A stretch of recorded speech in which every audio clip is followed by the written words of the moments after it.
Salam bir daha əziz abituriyentlər. Demək biz artıq Monqolların Azərbaycana birinci, ikinci yürüşlərindən danışmışdıq. Cəlaləddinin yürüşlərindən danışdıq və keçid alırıq Monqolların üçüncü yürüşündən danışmağa.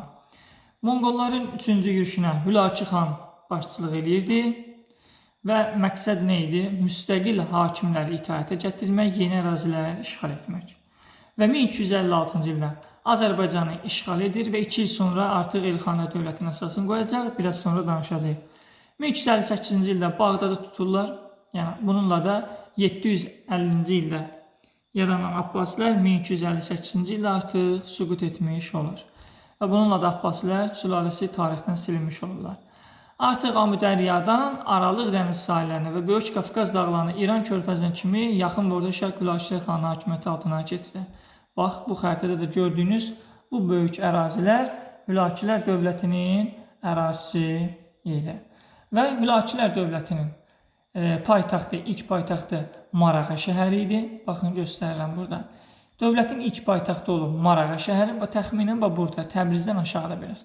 Sonra Təbriz, sonra Sultaniyə, yenidən Təbrizə köçürüldü paytaxt. Yəni son paytaxtı artıq Təbriz olaraq qalır.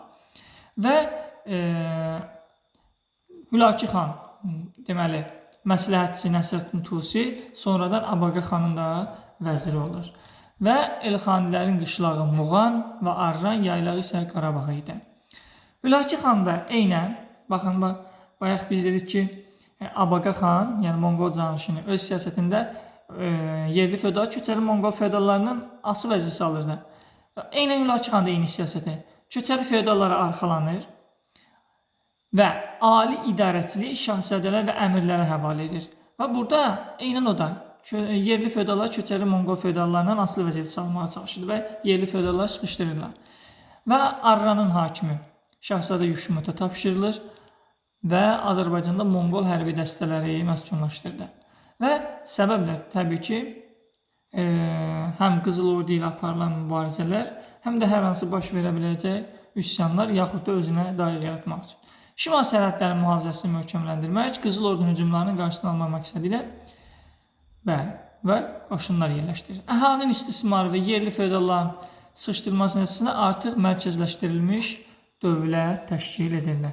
Deməli, testdə düşə bilər, Hülakülər dövləti mərkəzləşdirilmiş dövlət olub. Azərbaycan uğrunda Qızıl Ordu Elxani müharibəsi başlayır. Yəni Hülakülərlə Qızıl Ordu arasında müharibə başlayır. Və Hülakü xanın ölümündən sonra Elxanilərin vəziyyəti sarsıtdı. Hansı hadisələr? Elxanilərə qarşı mərkəzi hakimiyyətə qarşı baş verən üsyanlar və ölkənin xarici vəziyyətinin sabit olmaması. Həmçinin Qızıl Ordu ilə aparılan müharibələr. Və Elxanilərin yarandığı ilk dövrdən, yəni 1258-ci ilin yarandığı ilk dövrdən Qızıl Ordu ilə Azərbaycan uğrunda müharibə başlayır.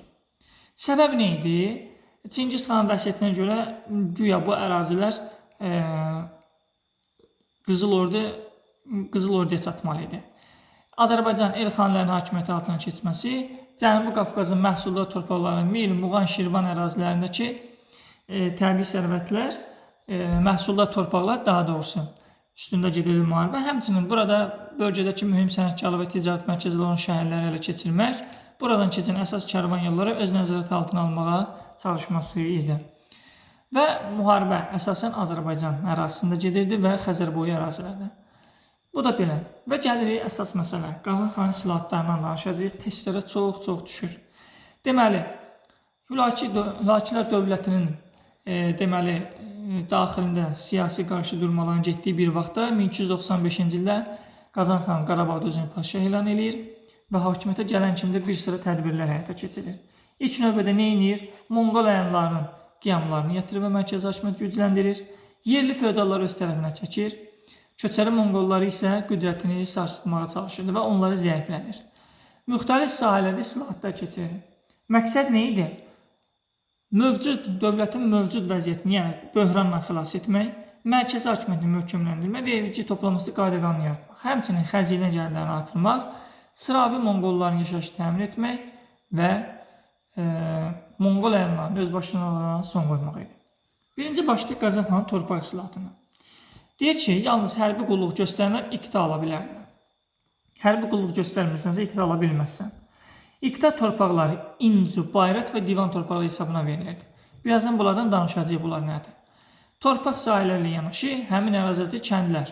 Yəni iqta verib, məsələn, hər hansı bir hərbiçiyə. Həmin o iqtaya da yaşayan, iqta torpağında yaşayan kəndlilər də həmin o iqtidara verilir. Su varma şəbəkələri iqtidarların ixtiyarına keçirilir. Və beləliklə iqta torpaqlar satılıb alına, bağışlana, kiməsə verilə bilməz. Eynən fərqi oxşadır. İqtidarın ölümündən sonra onun işini davam etdirənə verilirdi və sahibsiz torpaqlar hərbiçilərə paylanırdı.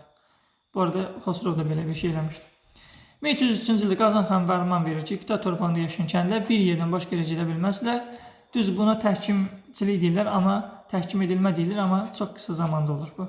Ona görə də biz bunu götürə bilmirik. Testlər, Azərbaycanda təhkimçiliyin olmasını götürə bilmirik. Qazan xanın vergi islahatı testə düşəcək. Kəskin mübarizə şəraitində həyata keçirilmiş hansı islahat? Vergi islahatı. Və vergi islahatına görə vergilərin növü, miqdarı, toplanması üsulu, qaydası və vaxtı barədə dəqiq qayda qanun yaradıldı. Vergi verənlərin siyahısı tutulur, kəndin, şəhərin ödəyəcək vergilər lövhələrdə həkk olunub, baxımlı yerlərdə nümayiş etdirilir. Qeyri-qanuni vergilər ki, toplanırdı və artıq onların toplanması qadağan olunur. Vergilərin yığılması mərkəzi divana həvalə olunur və vilayət hakimindən bu işə qarışması qadağan edir.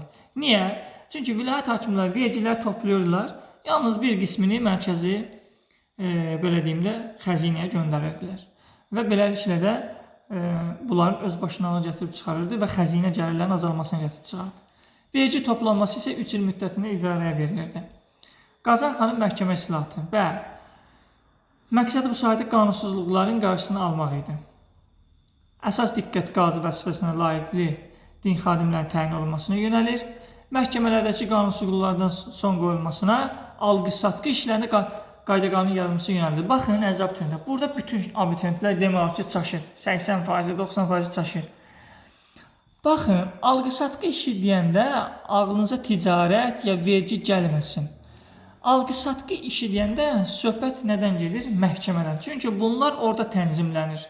Yəni, alqı-satqı işi ilə bağlı qayda-qanunlar məhkəmədə tənzimlənir.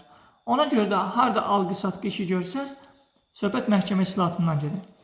Və deyir ki, 30 ili keçmiş iddia sənədləri qanun qüvvəsini itirir. Yəni, 30 il bundan öncəki sənədlər ki var idi, artıq onlar qanun qüvvədən düşdüyünü elan edirdi və yeniləri ilə əvəz olunacaq, yəqin ki. Şəhər, mahal, kənd qazıdan səlahiyyəti dəqiqləşdirilir. Məhkəmə sədri ki var idi, qazi vəzifəsinə təyin olunanlardan qanuna ciddi əməl edəcəkləri barədə qəbz alması qaydası tətbiq olundu. Və məhkəmə islahatı yarımçıq qalır. Bu test cümləsidir. Gəlib düşəcək, qarşınıza çıxacaq. Məhkəmə islahatı yarımçıq qalır. Qazan xanın hansı islahatına əsasən islahatı yarımçıq qalır? Məhkəmə islahatı. Və dini islahat. 13-cü əsrin sonunda dini islahat keçirir. Təbii ki, dini islahat keçirmədə bu adamın məqsədi var idi. Deməli, oturaq feodallar və müsəlmanları, müsəlman din xadimlərini yaxud da öz tərəfinə çəkmək üçün İslam dinini qəbul edir və Mahmud adını alır. Hətta Mahmudabad da şəhərini saldırır öz adına. Və dini islahatından sonra qopçur vergisini tədricən sıradan çıxır. Birazdan danışacağıq. Qopçur vergisi tədricən can vergisinə çevrilir və hər hansı bir müsəlman da can vergisi ödəyə bilməz. İslamı da ona görə qəbul edir ki, köçəri Monqol feodallarının qiyamlarını yatırmaq üçün, onlar mərkəzi hakimiyyətə qarşı çıxırdı və onların əl-ayağını yığmaq üçün bu, özündən öncəki hökmdarlardan fərqli olaraq artıq yerli feodalları müdafiə edir. Yerli əhalini öz tərəfinə çəkmək üçün bəli, belə bir addım atır. Və Qazan xanın rabitə islahatı. Təbii ki, ölkədə vahid rabitə sistemi yaradılacaq. Əsas yollarda 3 fərsəxdən bir yamlar yaradılacaq. Yamlara əmirlər təyin olunacaq və onları qulluqçatlarla təmin edəcəklər. Və elçilərin, yam işçilərinin, yerli əhalinin vəsait alması qəti qadağan olunurdu. Və yollarda karvansaralar tikilir və müsafirlərin rəiyyətin evində qalmağı qadağan olunurdu. Yəni, sən müsafirsən, karvansara tikilibsə, get orada qalın. Artıq rəiyyətin evində qala bilməzsən. Və mühüm sənədlər və məktublar bir yamdan digərinə çatdırılırdı. Yəni, hər hökmdar hər hansı bir mühüm bir məktub göndərir vilayət hakimlərinə və yaxud qərar qəbul edib, onlar yam işçiləri vasitəsilə nə olurdu? Çatdırılırdı bir-birinə. Qazan xanın ticarət islahatı. Bəli, vahid pul sistemi yaradılır, çəki və ölçü sahəsi vahidləri sabitləşdirilir və ticarət yollarında və bazarlarda gömrük haqqının toplanması, kərvan yollarının və ticarət mərkəzlərinin qorunması üçün əsaslı tədbirlər görülür və burada da qayda qanun yaradılır. Görürsünüz, hər bir islahatında qayda qanun sözü var. Nəticədə nə olur? İqtisadiyyat canlanır, vəziyyət qismən yüngülləşir, yeni halımız və mərkəzi hakimiyyət güclənir. Ondan sonra onun islahatlarını Məhəmməd Oğlu Cəfər davam elətdirir və mərkəzi hakimiyyəti daha gücləndirmiş olur. Sonradan Əbu Səid gəlir hakimiyyətə. Əbu Səidin dövründə, yəni az yaşlı idi və dövləti idarə edəcək bir vəziyyətdə deyildi, yəni yaşda deyildi və artıq bir tərəfdən qiyamlar, üsyanlar və daxil çəkişmələr başlayır, yəni feodal müharibələr güclənir və belə bir müddətdə dövlət işlərini kim ələ keçirir? Sulluz qəbiləsindən olan Əmir Çoban. Bəli. O 1318-ci ildə ona qarşı baş vermiş Xorasan qiyamını yatırır. Şimaldan hücum edən Qızıl Ordunun isə hücumlarını dəf eləyir. Həmçinin 1319-cu ildə Gürcüstan, Naxçıvan və Sultaniyədə baş verən üsyanlarda qiyamları yatırılır və o zaman artıq Əbu Səid gənc yaşında idi. Bəli. Və o üsyanları yatırmadı. Yəni Gürcüstanda, Naxçıvanda və Sultaniyədə baş verən qiyamları yatırmasında göstərdiyi igidliyə görə Əbu Səid ondan sonra Bahadur ləqəbi alır. Bəli, Bahadur ləqəbi. Əmir Çoban öz qızını Əbu Səidə verir və bununla da o öz mövqeyini Əbu Səidin yanında daha da gücləndirmiş olur. Lakin Əbu Səid Əmir Çobanın güclənməsindən narahat olur və ona görə də 1328-ci ildə Əbu Səid Əmir Çoban və onun oğlanlarını edam elətdirir. Təbii ki, bunun da qisasını Əbu Səidin yoldaşı alacaq. Atasının, qardaşının qisasını alır və Əbu Səidi zəhərləyir. Yəni, Əmir Çoban ki, qızını vermişdi Əbu Səidə, Əbu Səid də Əmir Çobanla oğlunu edam elətdirir və Əbu Səidin də yoldaşı, yəni Əmir Çobanın qızı Əbu Səiddən qisaslarını almış olur. Bəli, 1335-ci ildə Qızıl Ordu hökmdarı Özbək xanı Kür çayı sahilində məğlub edib ölkədən qovur Əbu Səid. Və Əbu Səidin ölümündən sonra Azərbaycan uğrunda Cəlalilər, Çobanilər və Şirvanşahlar mübarizə aparırlar. Burada Çobanilərə çox toxunmamışam, çünki qəbula düşmür deyə bunlara yer ayırmamışam burada.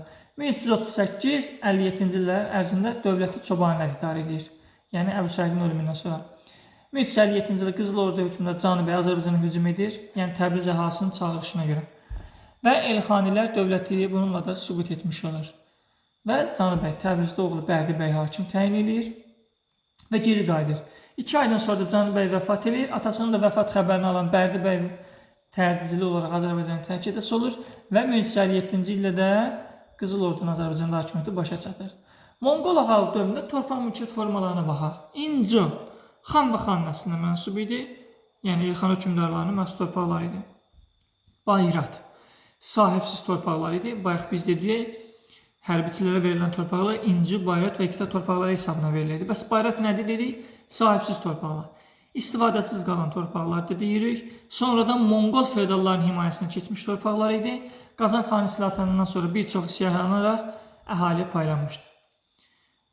Vergilər. Tamğa var idi. Şəhər sənətkarlarından alınırdı.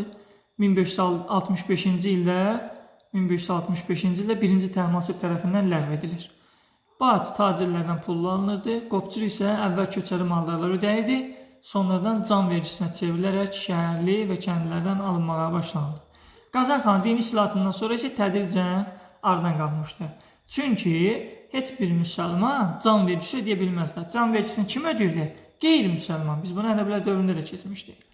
Bu da belə. Qazan xan dini islahatından sonra isə artıq bu tədricən sıradan çıxır.